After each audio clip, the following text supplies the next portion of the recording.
ఆంధ్రప్రదేశ్ రాజకీయాల్లో ఈ రోజు ఒక ఊహించని సంచలన ట్విస్ట్ చోటు చేసుకుంది. నాడు వైసీపీ అధికారంలో ఉన్నప్పుడు చంద్రబాబు, పవన్ కళ్యాణ్లను దారుణంగా తిట్టిన బోరుగడ్డ అనిల్ ఇప్పుడు నేరుగా వైసీపీ కేంద్ర కార్యాలయం మరియు జగన్ ఇంటి ముందు ధర్నాకు దిగాడు. 9 నెలల పాటు జైల్లో నరకం చూసి బయటకొచ్చిన అనిల్, నన్ను వైసీపీ నాయకులే వాడుకుని వదిలేశారు అంటూ సొంత పార్టీపైనే తిరుగుబాటు బావుట ఎగరేశాడు. అసలు తాడేపల్లిలో ఈ రోజు ఏం జరిగింది? శ్రీరెడ్డి, బోరుగడ్డ అనిల్ లాంటి వాళ్ళను వైసీపీ ఎలా వాడుకొని రోడ్డున పడేసింది? ఈ లేటెస్ట్ అప్డేట్స్ ఏంటో ఈ 6 నిమిషాల వీడియోలో క్లియర్ కట్గా చూద్దాం.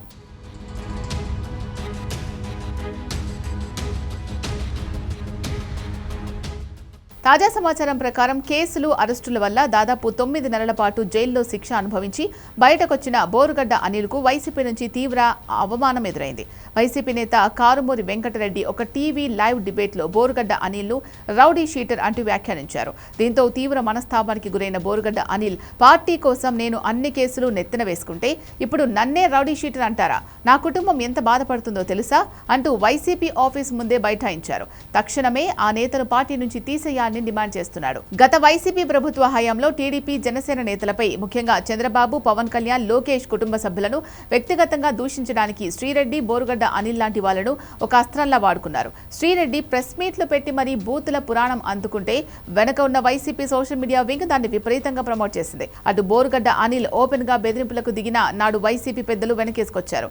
అప్పట్లో జగనన్న కోసం దేనికైనా రెడీ అన్నట్లుగా వీరితో స్క్రిప్ట్లు చదివించారు అనేది ఇప్పుడు స్పష్టమవుతోంది.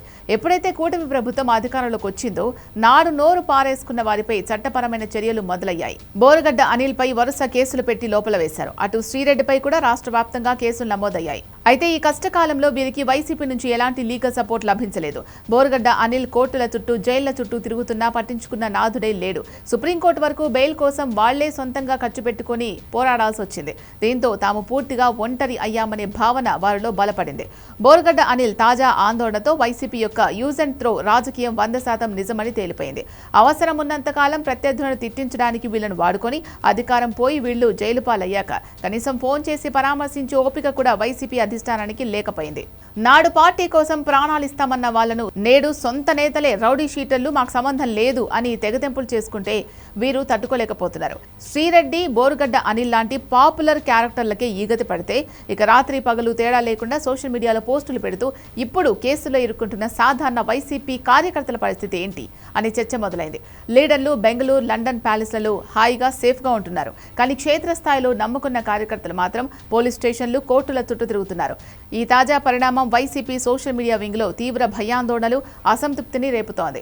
ఈ మొత్తం ఎపిసోడ్ ఏ పార్టీలో ఉన్న సోషల్ మీడియా కార్యకర్తలకైనా ఒక కళ్లు తెరిపించే నిజం. రాజకీయ నాయకుల మెప్పు కోసం, వాళ్ళిచ్చే స్క్రిప్ట్ల కోసం అవతలి వాళ్ల వ్యక్తిగత జీవితాలను, మహిళలను బూతులు తిడితే రేపు చట్టం తన పని తాను చేసుకుపోతుంది. కష్టం వస్తే ఏ పార్టీ కూడా మిమ్మల్ని వెనకేసుకు రాదు. మీ జీవితాలు, మీ కుటుంబాలు రోడ్డున పడతాయి తప్ప ఏ లీడరు మిమ్మల్ని కాపాడు. బోరుగడ్డ అనిల్ నేరుగా జగన్ ఆఫీస్ ముందే ధర్నా చేయడం, వైసీపీ తన వారిని వాడుకొని వదిలేసింది అన్న ఆరోపణలపై మీ అభిప్రాయం ఏంటో కామెంట్ చేయండి.